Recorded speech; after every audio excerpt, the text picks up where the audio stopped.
Fired up. Warm for you here. Hey, morning. Fantastic. Well, let me see if I can make a connection between the presentation you just heard and this panel.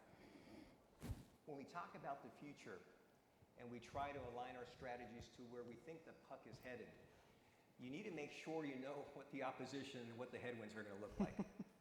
And there's been a lot of buzz in recent years about the new normal. Another code word for that is the new world order.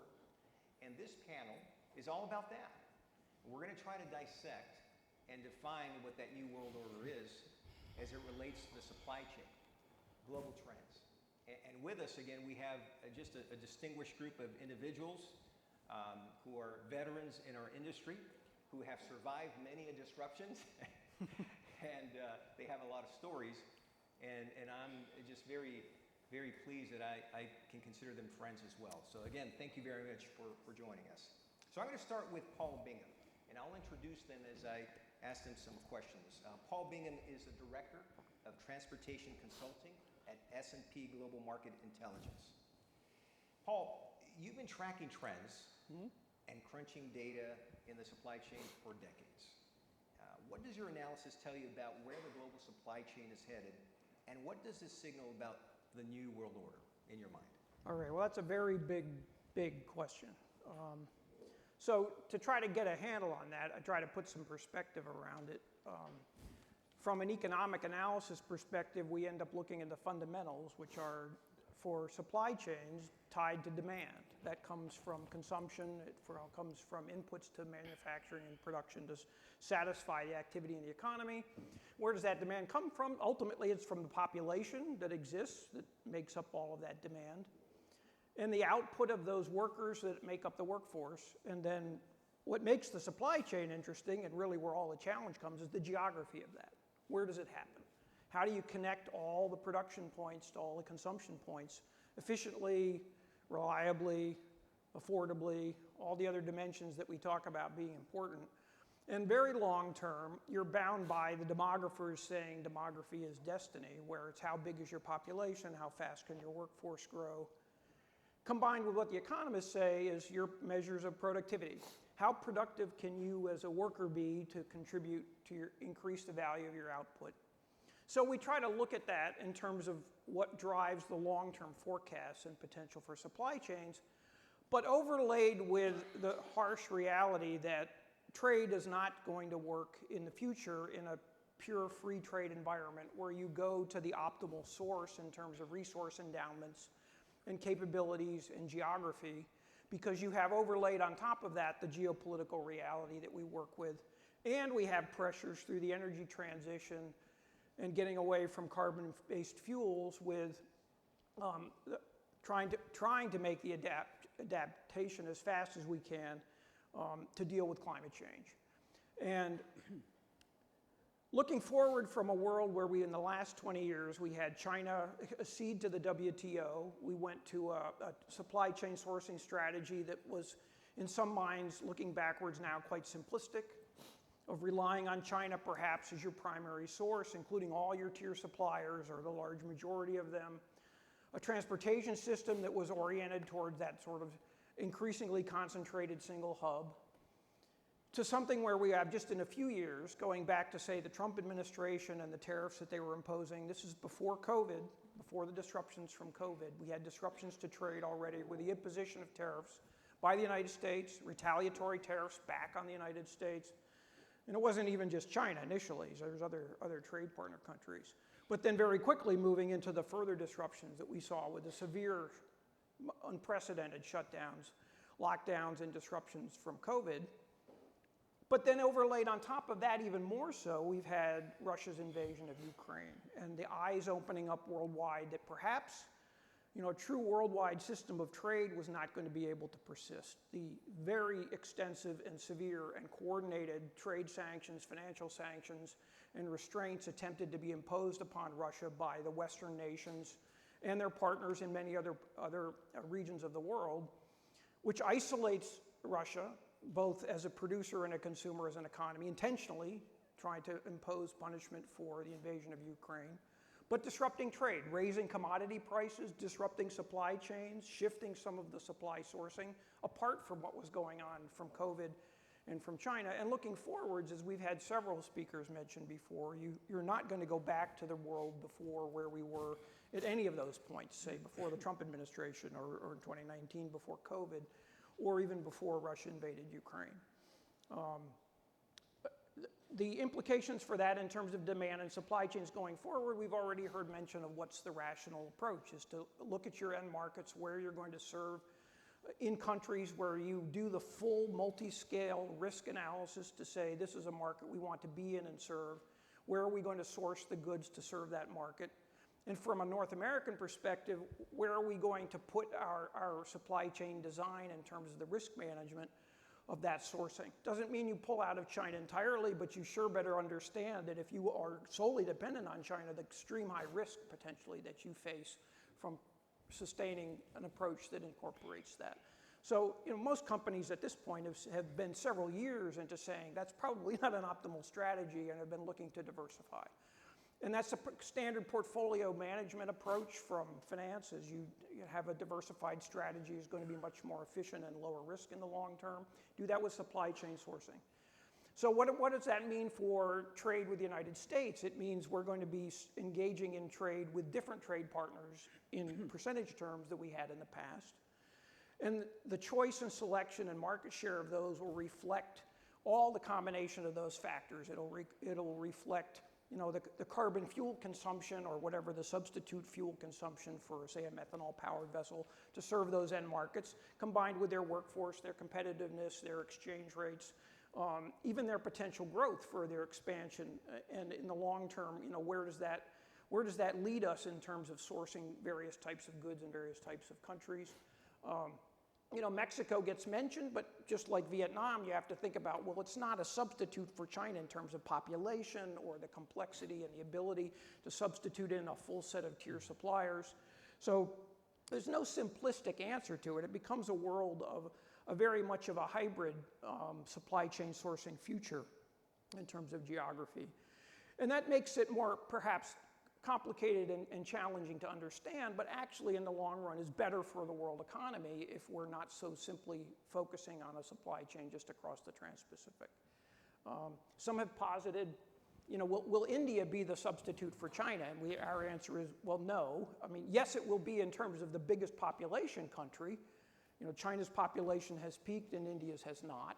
And our forecast long term is that China's GDP growth is forecast in the next 2 decades, so very long term, to outpace that of China. China will not go back to the pace of growth that they had prior to the pandemic ever in terms of what their potential GDP growth is, despite all the massive investments, the technology, their workforce, highly educated age cohorts. With a shrinking population and a world that's moving away from depending so much on China, that means other countries will take advantage, including India, which has been perpetually challenged in terms of infrastructure and some would almost describe institutional obstacles to growth that will be overcome long-term slowly, not rapidly, not transformationally, but we're optimistic that China will gain share and gain importance in relation to U.S. trade. But by no means would you say in 20 years, India substitutes for China. That will not happen.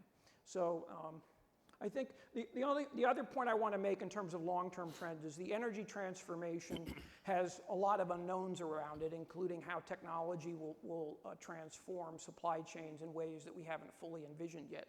Whether that's the management of supply chains through application of more advanced methods like AI and ML, or itself, the basic fundamental technologies we're going to have available for energy use and availability. Will we have advances in battery technologies? Will we have advances in some other alternative fuels and management of consumption?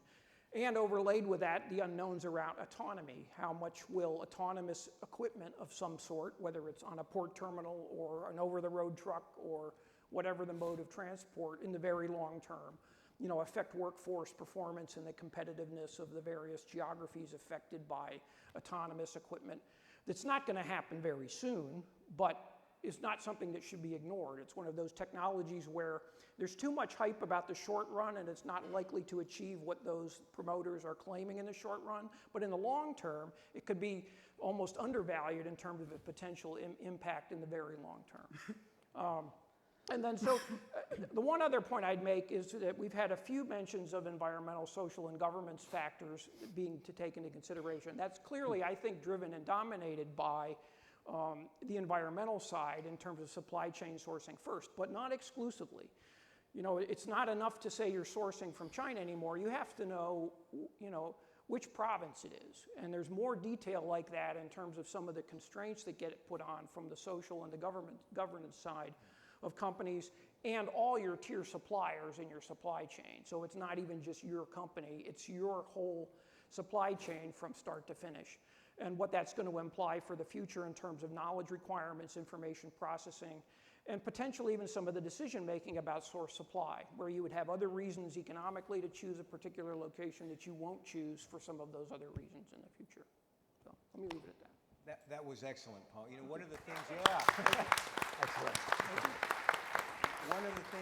one of the many things that impresses me about Paul is he can say in 5 minutes what will take me like 45 minutes. And he does it in such a concise and cogent way. Thank you for that. Let me ask you a quick follow-up. And you sort of hinted at this as you were, you know, outlining what you see happening. But what are some of the mega trends that you see emerging in the years ahead in light of some of these factors that you mentioned? Well, one of the mega trends is I touched on population. I didn't really explain some of the geographic differences there, and some of them are profound. We already have Japan in decline. Every year they have a smaller population than they had last year. And it's a population that's aging, so the proportion of that population that's shrinking that's available as a workforce is even smaller every year. Japan's not alone in that. Italy is already shrinking. We have forecasts out past 10 years where sort of Europe collectively as a whole starts shrinking in population.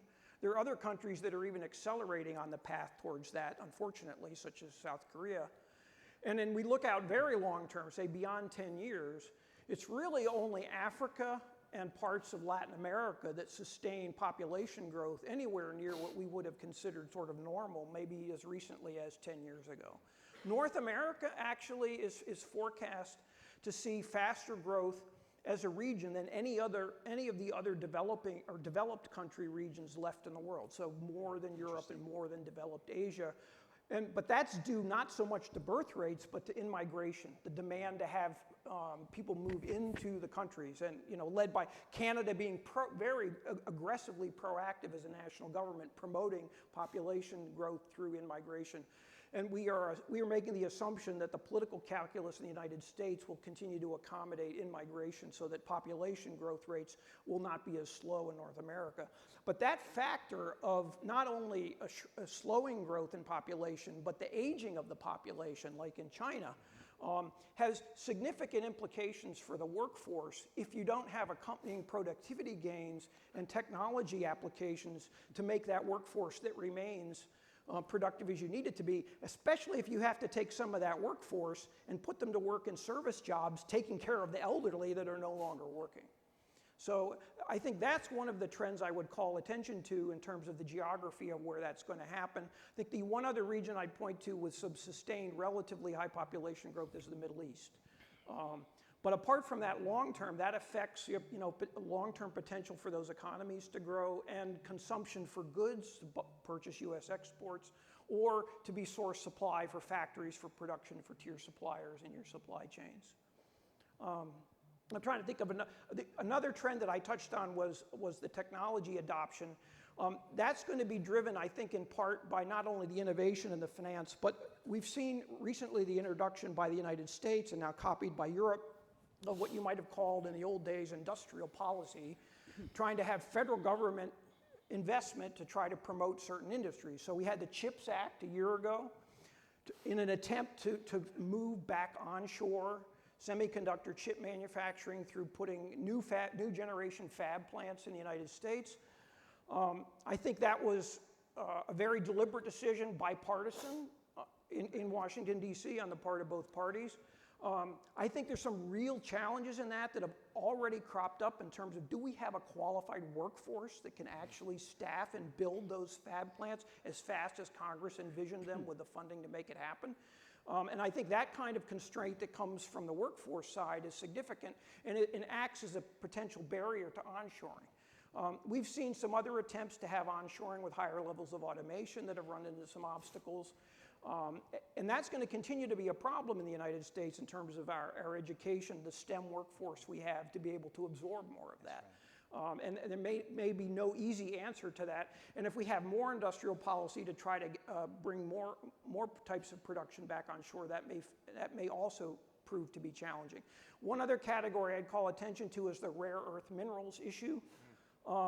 But it's not only rare earth minerals, it's even something as significant as copper, which seems rather mundane and everyday. There are potentially some absolute real world production capacity constraints that can affect the energy transition pace and the capacity to build out the grid and to build out the equipment fleet with sufficient electric powered equipment and all that goes with that technology across the grid to make that happen as fast as we would like it to happen to fight climate change. And I don't think we have good answers for that globally on how to do that, given where those rare earth minerals come from today, which is not from the United States. Excellent, Paul. You know, I had a professor here at USC in my grad program who always used to tell us, don't forget the demographics. Right? So as you prepare to move to where the puck is headed, don't forget to look at that. I'd like to go to Ken O'Brien next. Ken is the CEO and president of Gemini Shippers Group.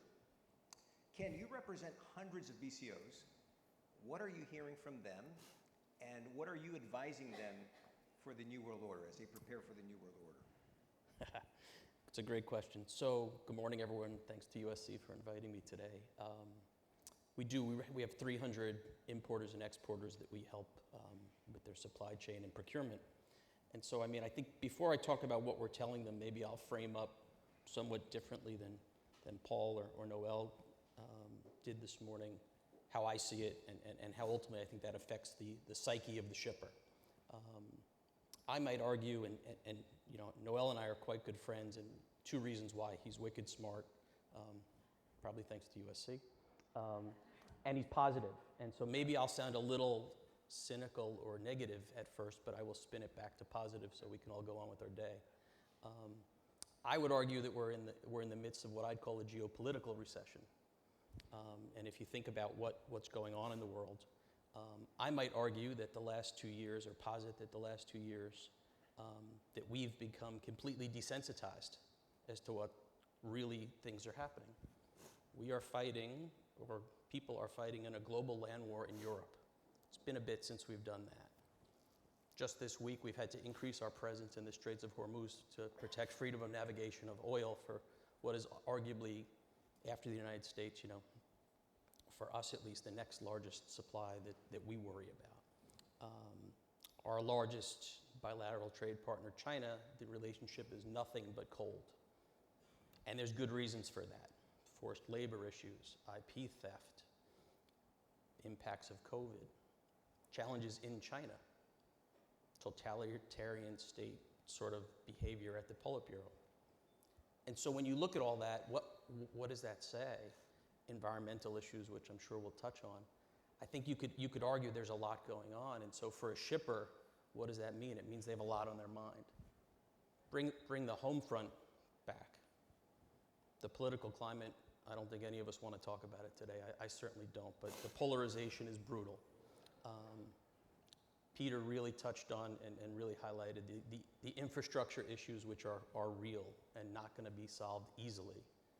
The inflation risk, generational inflation that we're facing, which hopefully many of us in this room don't feel it in our pockets every day. It doesn't stop us from doing things, but that is not the case, I think, for many people in our country.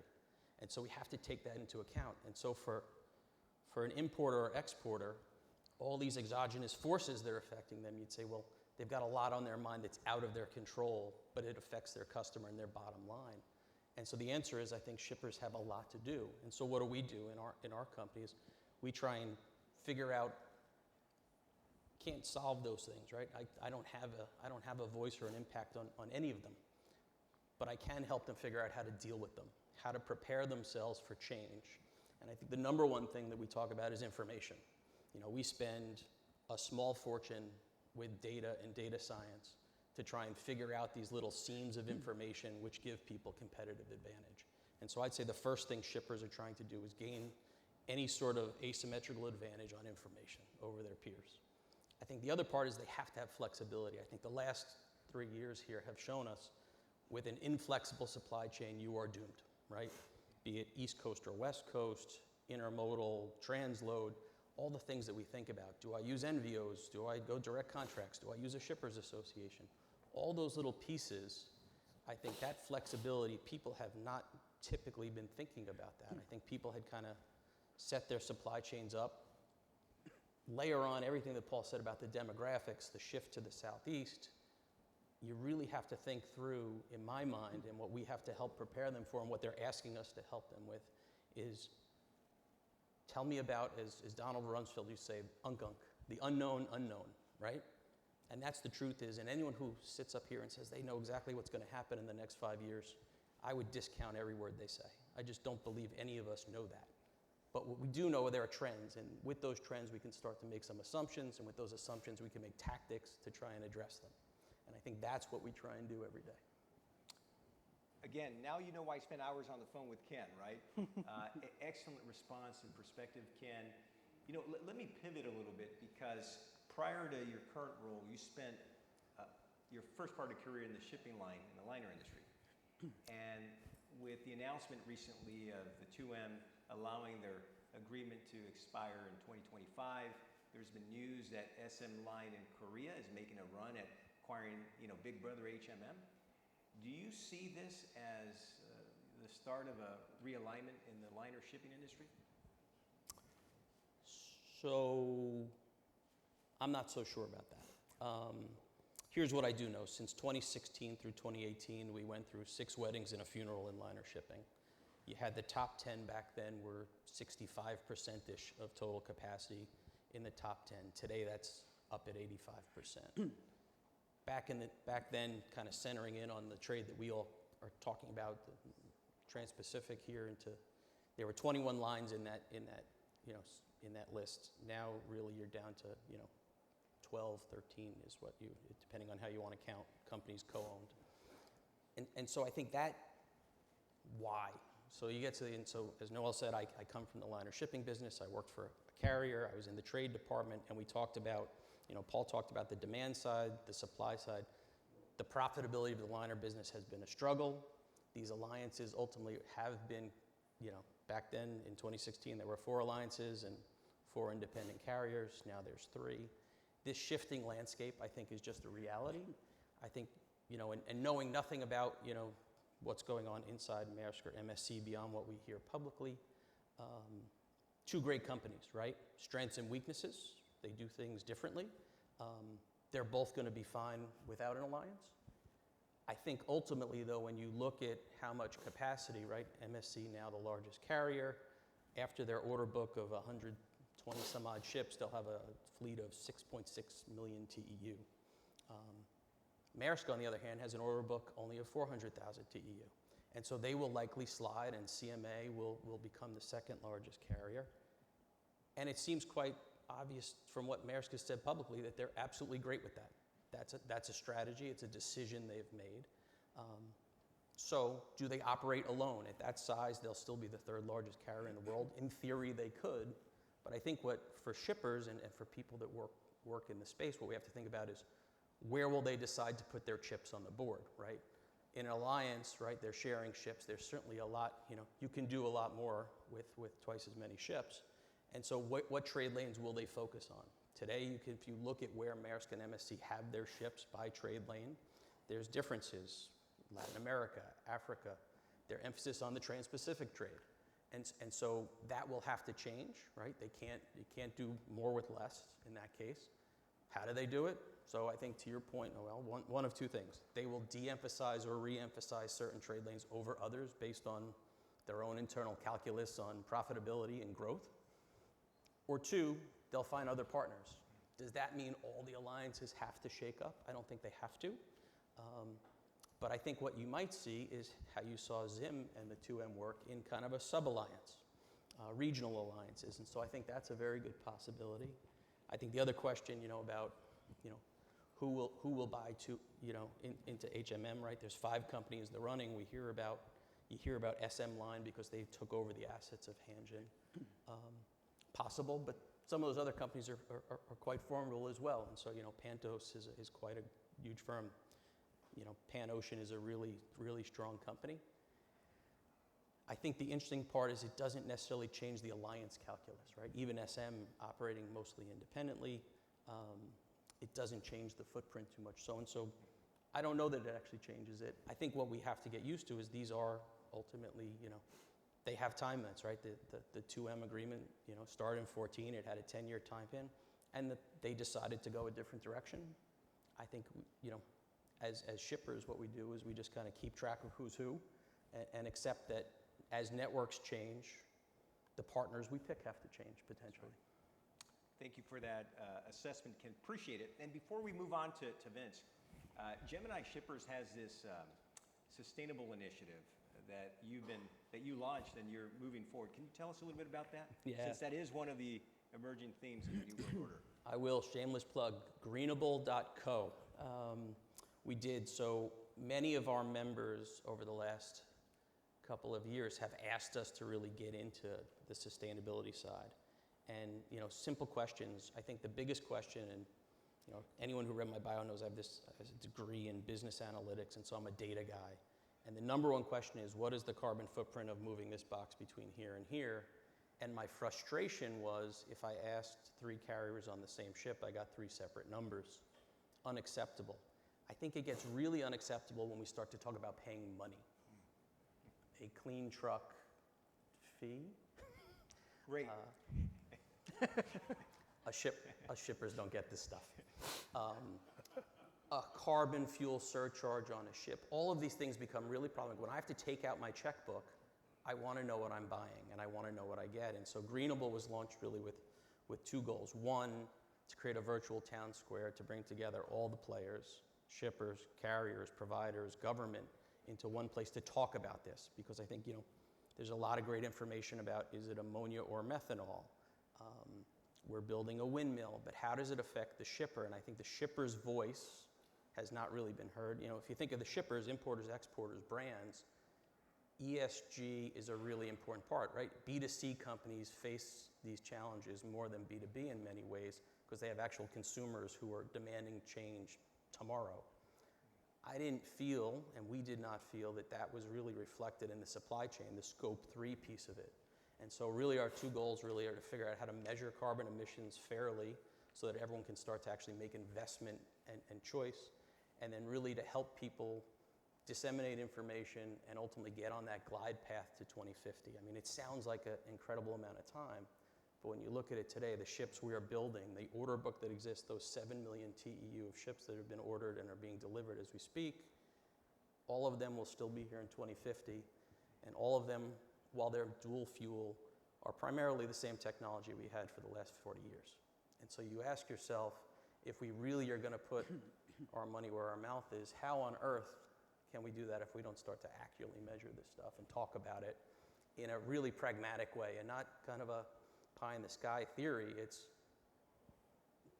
in some cases, the tech just doesn't exist. Your example of the trucks. That's right. Does that mean I think any of us would be against clean trucks? No, but we have to be pragmatic. You're not going to create 21,000 trucks tomorrow morning, no matter how good we sound when we're up on a podium, right? It just doesn't happen that way. So that's what Greenable's doing. And thanks for sharing that. I appreciate that. Well, Vince Iacopella is the EVP of Growth and Strategy for Alba Wheels Up International, another longtime friend. Vince, we've been hearing about the manufacturing shift to Southeast Asia for over 2 decades now.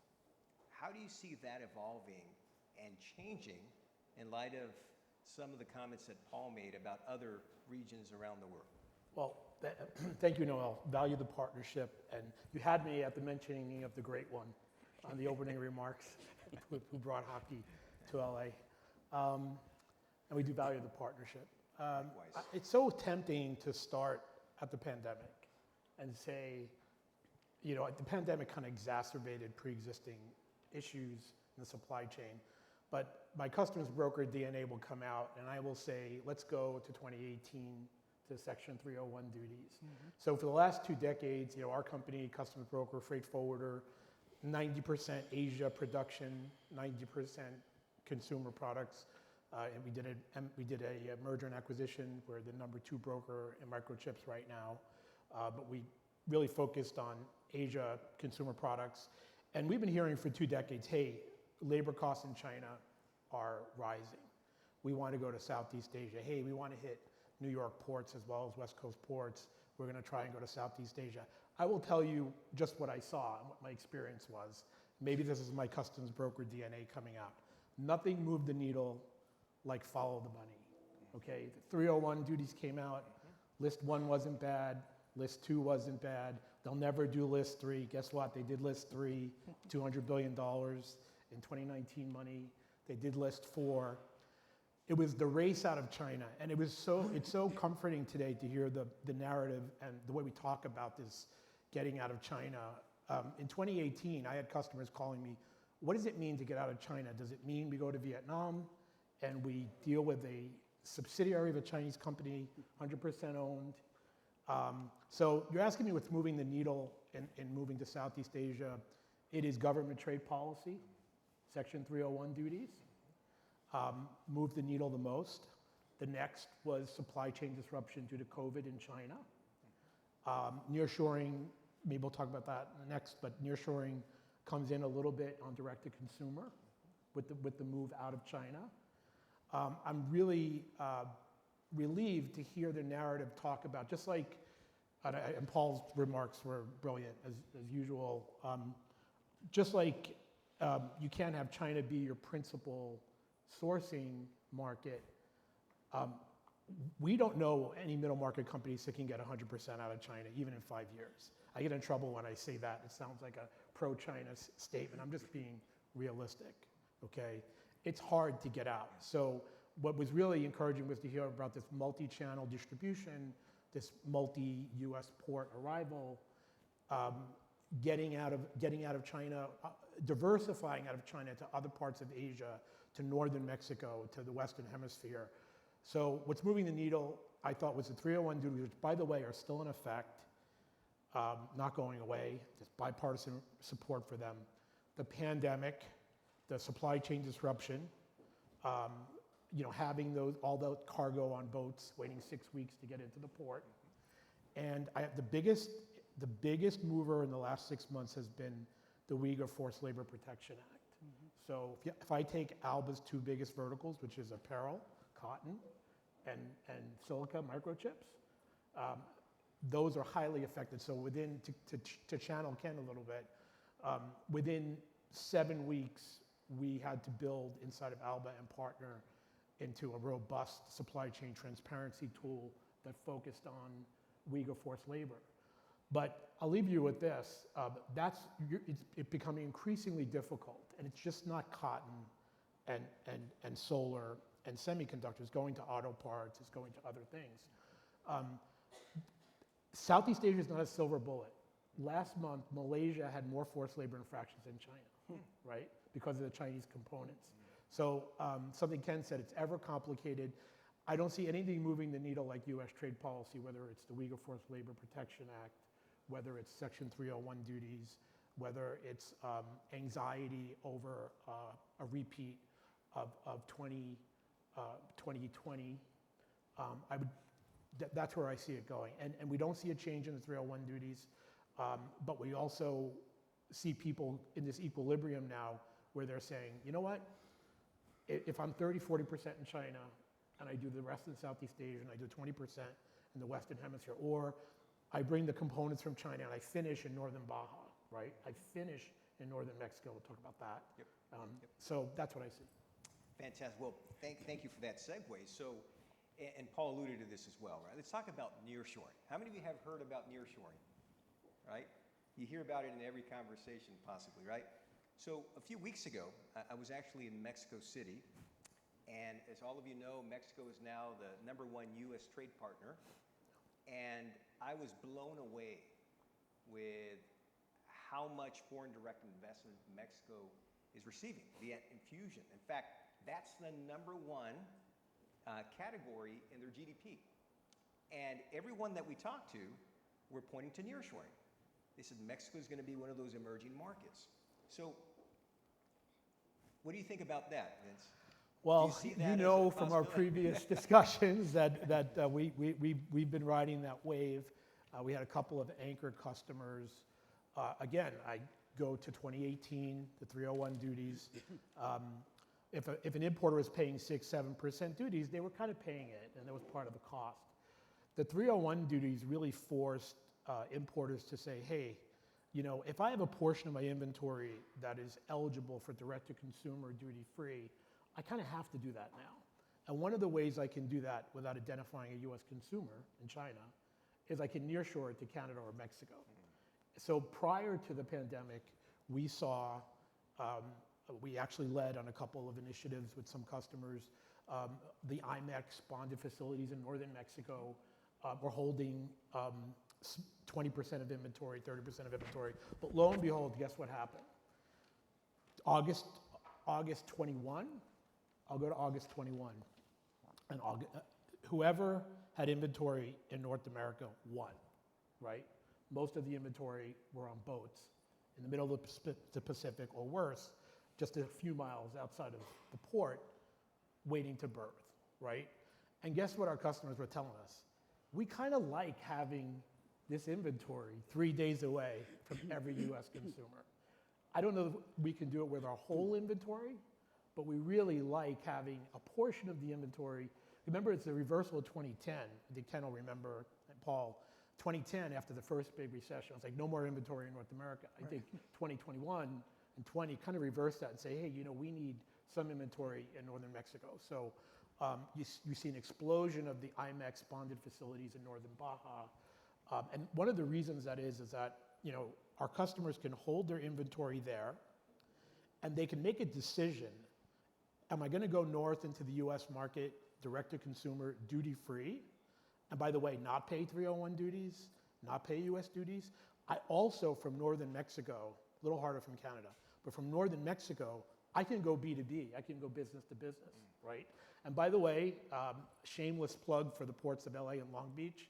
We've tried northern Baja with Houston, we've tried northern Baja with Gulf ports, doesn't work, right? The ports for northern Baja are the ports of Los Angeles and the ports of Long Beach. Those are the infrastructure gateways.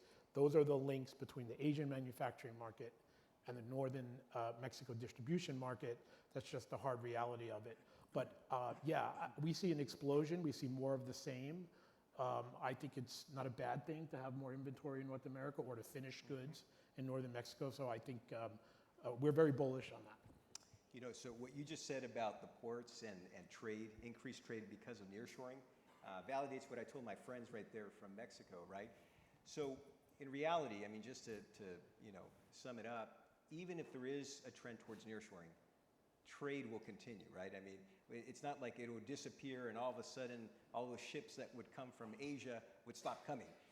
That is not the case. I think it's an important point to clarify when we talk about nearshoring. Yeah, you know, I don't want to bore you with all the things that didn't work with northern Mexico, and companies at an SKU level saying these 100 SKUs are okay to finish in Mexico. These 50 have to stay in China. These 50 can go to Vietnam. By the way, I believe in the last quarter, northern Baja outstripped Vietnam for Chinese investment, right?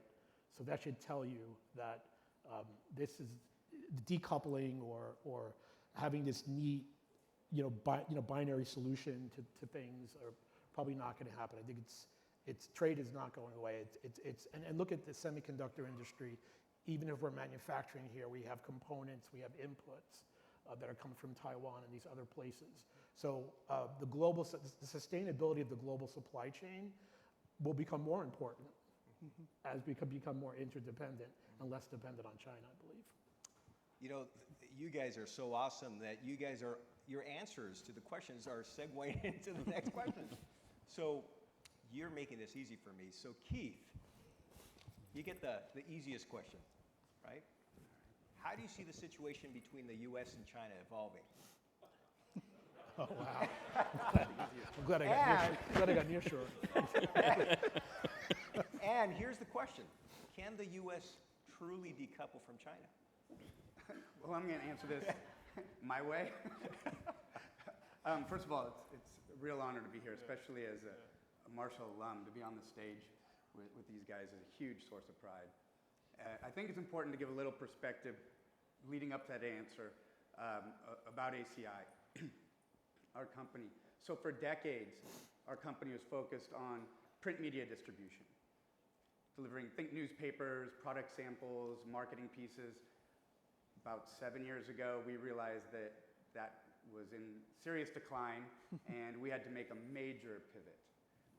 So we decided, like Wayne Gretzky, what our future was going to be, and we're going to be in small parcel logistics, for better or for worse.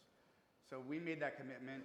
I built a very talented team and stood up a national network to handle small parcel distribution, both the middle mile and last mile. And now we cover 85% of the homes in the US every day, delivering millions of parcels a week. And I think what's kind of cool about that is our revenue, just in 3 years since we opened up our cross-border business, is 300% greater than a business that took us decades to build. Wow. Impressive. And now our network handles about a little bit north of 10% of all the small parcels that come in from China every day. So with that perspective, we have some opinions about your question. And those are the insights I'd like to share. And it really comes down to 4 points. One is we don't see China anymore as just a sourcing country. We think that's kind of old school, just to look at it through a procurement lens, looking for the lowest source of supply. China has their own brands, their own products, their own marketplaces, which are often perceived by some of our Gen Z friends as cooler than some of ours. Point number 2 is they understand our end consumers to a real level of detail that's frankly impressive. They're highly sophisticated in marketing, especially with Gen Z, leveraging TikTok, Snapchat, other social media, and local influencers to really push their brand and get that awareness. Point number 3 is they very much understand our distribution systems here. When I say here, it can be Europe or Latin America as well, because this is a global matter. When we opened up our cross-border, we have an agnostic network. We take on domestic clients, international clients. Our Chinese clients were there waiting for us. They had advanced teams out here building operations and knew exactly what they needed. And when we opened up for business, we had a couple of launch customers, thankfully during the pandemic, and word spread like wildfire across the community of shippers in China and brands that we were a good source. So given all of that, our 4th point is really decoupling. Does it make sense? What's more important? What's most important is adjusting and de-risking and doing it thoughtfully, because we view our relationship with China, they're great partners and they're very formidable competitors. And we just don't want to be naive about it. And we've got to invest in our understanding of what our strengths are and what our weaknesses are and how we best engage with China. And we also can see, as they've talked about, in terms of de-risking, how do we do that? We can go to Vietnam, yet where are the components being sourced from? Are we really leaving China? So I look at this as a really exciting opportunity for all of us to get better, stronger, faster in what we do and to think of it holistically. Again, we don't really see decoupling as the strategy. It's how to de-risk and optimize the network and optimize these partnerships and compete as effectively as we can. Fantastic. You know, when you were talking about that, I love what you said. It's not so much decoupling as much as adjusting and de-risking. Kind of reminds me of sports, right? The halftime adjustments, right? Absolutely. Or you know, the boxer who goes to his corner and you got to make this adjustment, right? So it's almost as though we're there. We see the landscape. The four of you have painted it very clearly. So give us an example. What's one example of de-risking or adjusting in this new reality? It could be from ACI or, you know. Well, we're putting it out there that we want more domestic business. We're over-indexed to China and Asia clients. They really took advantage of our network faster than domestic clients have, and they're making decisions faster. So I think that's it, is encouraging businesses domestically to take more risk and opportunity, calculated risk, in terms of their sourcing, and make sure that we're competing effectively. Excellent, Keith. I really appreciate your insight. Vince, do you want to add something? Yeah, you know, I have to say the easy answer would be the importance of ESG issues and due to geopolitical issues. And I'll do a shameless plug.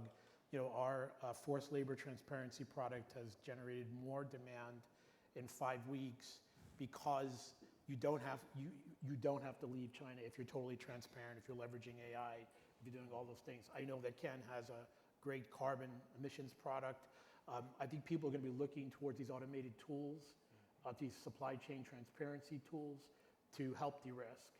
And I think that's the easiest answer. That's the low-hanging fruit that I see is to leverage the technology that's out there to de-risk. Yeah, you know, speaking of technology, Vince, since you brought it up, we can't talk about the future without talking about AI. How do you see AI evolving and impacting the supply chain? Anyone? Okay, maybe I should go to the chat GPT and ask it, right? I'm sure it's got some answers. So I'll take a stab at it and tie it back to your last question on, you know, what should shippers be doing and how do you prepare for the future? I think digitization of your supply chain is the number one way, and AI plays a component in that. And so an example, you know, changing sourcing sounds so easy. You know, I remember in the midst of COVID, oh, we're just going to move all our sourcing. Well, where? Well, we're going to pick a country. Great. Do you know the vendors? Have you done audits of their factories? Have you done all the things? Can you get the stuff from here to there? All really hard to figure out on the fly. And so one way I think that companies are really making a difference is by digitizing their vendor network so that you can go from idea to order to SKU to shipment isn't just a bunch of spreadsheets and hope and prayer.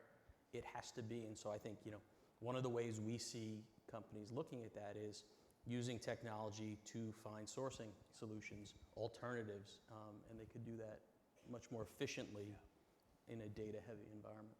Yeah, thanks for that, Ken. You know, I like to say that, you know, technology in and of itself is just a tool. It only becomes a solution when you integrate it into the operation, right? So you got to leverage it. You got to find a way to leverage it to support your operation. So thanks for that.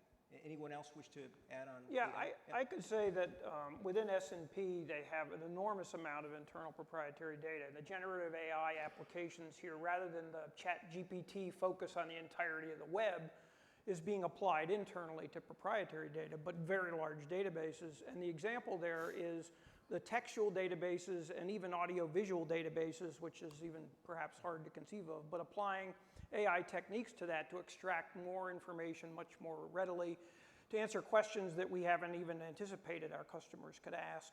And an example application of that is our KY3P business, the Know Your Third Party, which comes from the financial regulatory requirements, not only just compliance in terms of supply chain compliance, but even for financial transactions, to be compliant with knowing who those third parties are, where you investigate them not just by looking at the conventional metrics, but by looking at much larger set of information about them through an AI application rather than trying to have humans try to do that research for you, which would be prohibitive in terms of time or expense. Terrific. Well, I think we're just in time for the audience Q&A. Have you been listening? Hasn't this been a fantastic panel? And I'm sure that fantastic conversations generate fantastic questions. So who wants to go first? Any takers? All right, we've got, all right, Jeff, all right. a great panel, really, really deep discussions. Thank you guys so much. Jeff McDonald with N&R Global Logistics. Last night, I was so excited to sit at this table and talk to students begging me to hire them and sponsor them. and I loved every one of them. Like, I want this brain power to stay in the US. So when we talk about human capital and we talk about qualified workforce with reshoring, do any of you have a sense from the government that they actually have an appetite to do a points-based immigration system or some type of rejigging of our immigration system? Because it's a challenge and a mess, but for our future, it definitely needs to be a competitive advantage. So again, I'm not sure if you guys are involved in that space at all, but I just want to put it out there for everybody here that it is a challenge, and we need to be advocating to have some type of solution for that. So I'd like to hear your opinions on that. Thank you for your question, Jeff. And yes, if you run into any students, they're the brightest and they're the best. So make sure you get the resume. who wants to take a stab at that question? Well, let me say this, that I don't know the politics enough in Washington, D.C. around immigration policy to know if we could have a change from where we are today, which obviously has been stuck for a long time with advocacy on many directions with no real progress to make changes that are substantive that would advantage the economy anyway. That doesn't mean our near neighbors aren't doing that. And it's interesting, one of the questions that came yesterday, the response was to that, well, can you work in Canada? Because perhaps we can't find a way under current U.S. immigration law to have you work here, but maybe we can have you work in Canada. And if you work in Canada long enough, maybe we can get you in through the CAFTA provisions to be part of the North American workforce. And so, I don't know if at some point things will change in Washington enough to have significant movement on immigration, but very long term, ultimately, that's the answer to otherwise what becomes a harder problem with the demographics of the low birth rates in the United States. And unfortunately, a reduced average age of our domestic population after COVID, which is really a tragedy. The United States is actually having a lower now statistical length of life, especially amongst males, through what we've been through. So, to try to reverse the implications of that, eventually you have to imagine some sort of change in immigration policy that makes it possible to take advantage of so many people that want to come and be part of this economy. Yeah, again, remember what my professor said in grad school, follow the demographics, right? And if there was a way to decouple the politics from the policy, I think all of us would agree. We need to update our immigration policy here in the U.S. No one disagrees with that, right? Right? All right, we've got our second question. Yeah, actually, I've got a pool of questions, 3. So, aside from the EBL initiative for 2030, what other innovative technology do you see the shipping industry implementing in order to increase container processing capabilities? Okay, so you're asking about what processes would need to change? Can you repeat your question, please? Okay. Aside from EBL initiative for 2030, what other innovative technology do you see the shipping industry implementing in order to increase container processing capabilities? Got it. Besides 2030. Got it. Besides the 2030. Got it. I just make, Please. you've heard me say this before.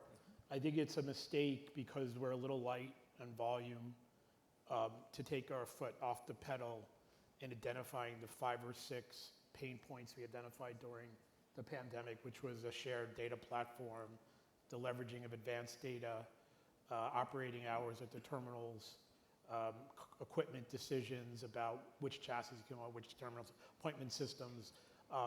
I would just say that this is the time to still go forward with all those discussions now and not wait until another 21 to happen.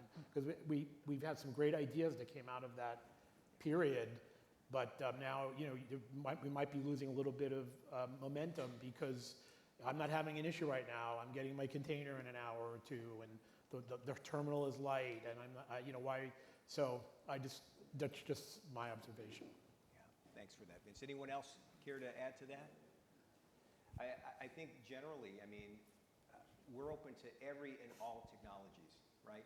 Time is not on our side, unlike the Rolling Stones. And in order for us to meet those aggressive, ambitious goals, we're going to have to throw everything at it, right? So between now and then, I mean, for example, I see Otis Cleve here from PHL. They've come out with the first zero emissions locomotive, right? They're already doing it. So we know the technology exists. The question is, how do we incentivize the manufacturers to pivot from their standard manufacturing processes and start investing in these technologies? And again, as you've heard from the panel, it can't just be battery electric. It's got to be a bunch of different renewables, methanol, hydrogen. I mean, it's going to be a multi-fuel future, and that's where I think technology can really be that springboard to get us there. All right, we've got another question over here. Yes, sir. Yeah, hi, good morning. Andre Winters. I am Trojan from cohort 2, so we got to give props to. Yep, fight on. And also thank you for your plug on digitization, because that's what we do at E-Dre. I'm commercial, so I had to do that. Anyway, question on the Section 301s. So when we look at inflation, right, how much are we measuring the Section 301 tariffs as a portion of inflation? I'll give you an example. We're doing some duty estimates years ago, right, when they were being locked in, and a customer, electronics manufacturer, said, well, when you go to Best Buy, that $42 million that you've just estimated, you're going to be paying for that, right? So that's one. In terms of Vietnam, during the pandemic, obviously there were lots of manufacturers looking to shift to get product out of Vietnam. So what is the time horizon, right, to really set up a minimum manufacturing base in Vietnam to support getting product into the States? And then part of that too was we also saw that, well, there's no direct flights because everything was moving air freight to get product out of Vietnam into the US. Yeah, why don't you take that one? Okay. I will say that outside of 2018, by 2019, all of the 301 duty costs were in the unit price of the sale. I haven't seen data directly on inflation. I have seen data that on 2018 dollars that the taxes were close to $1 billion. You know, if I take list 3 and 4. Interesting tidbit. Some of us used to call them the Trump tariffs. Now people calling them the Biden tariffs because the Biden administration has collected more under these tariffs than the Trump administration has. So I think the thing to remember on 301s is that there's a whole bunch of extensions that are expiring in late September. And if anybody from the USTR is here, if you're going to extend them, please announce it publicly to the trade early and not wait till the day before they expire. I mean, it's okay to have your trade policy, but to be cruel about it to U.S. resellers, just let us know what's happening. The thing to remember about 301s is I don't think it's not going away, especially not in 24. It's not easy to be easy on China in D.C. right now, and I think it's something that U.S. businesses have mostly budgeted for. But to answer your question, I think the consumer is absolutely paying for it. Yeah. No question. Okay. Thank you. Yeah, Fantastic.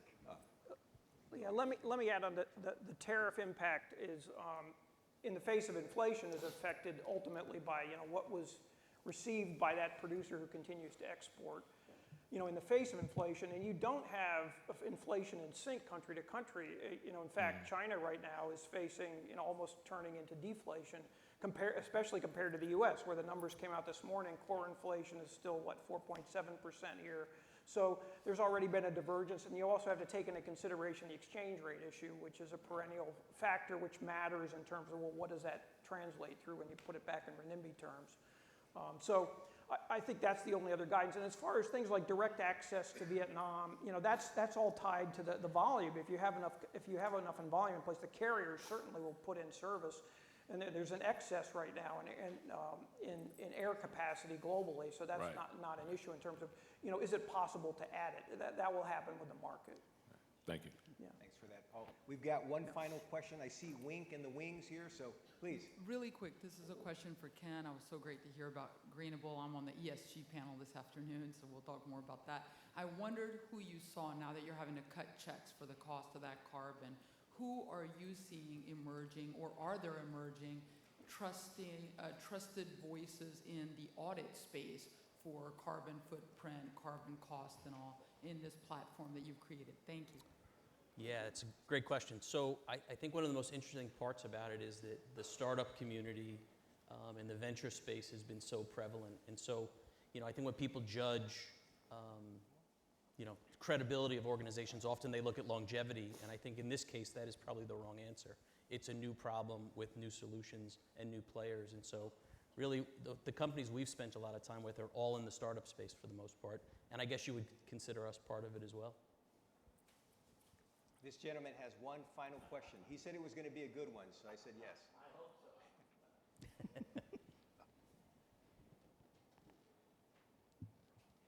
Ravi Kumar, Emeritus Professor at USC Marshall.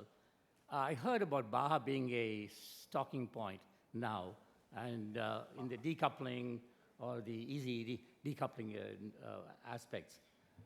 So my question is, I'm disappointed it's just an inventory point. Why isn't the U.S. investing heavily into Mexico as a partner?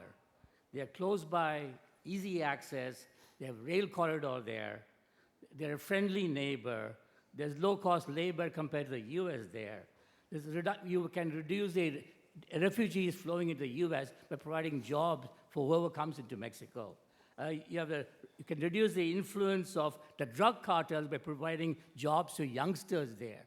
It's a win-win-win for everybody in every case, and I'm wondering why we're not doing that. I told you it was going to be a great question, right? Vince? The question was about the investment in North America. Why is the U.S. not investing more in Mexico? I think that the nearshoring, and you probably need a whole panel on this, the nearshoring is not moving 100% of Asian manufacturing to Mexico. It's still doing 80%, 70% in Asia, and then assembling in Baja or wherever. So I think that there's been more efforts than I've seen pre-pandemic in making that happen.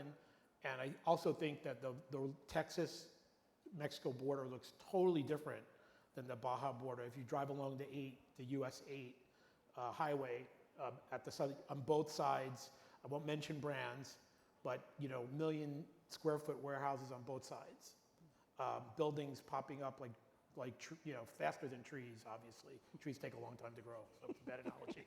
But buildings popping up on both sides, 100,000 square foot minimum. Those are big investments. So I think you do see the investments in certain parts, but maybe it doesn't look like. To your question, you bring a great point. Maybe it doesn't look like what we all thought it would look like, where we have these factories that are building everything from scratch. By the way, the LA Times had this article that said they were shocked that the majority of the warehouse goods in Baja were Asian, of Asian origin. Yeah. And those of us in supply chain were not shocked, right? That's right. But so I just point that out, that I think the investment is there. It's just our experience as a company, not an economist or anything like that. Yeah. Just we see it. Made in China, stored in Mexico. All right. Well, with that, ladies and gentlemen, thank you so much. Please, let's give an all-star panel. Thank you, everyone.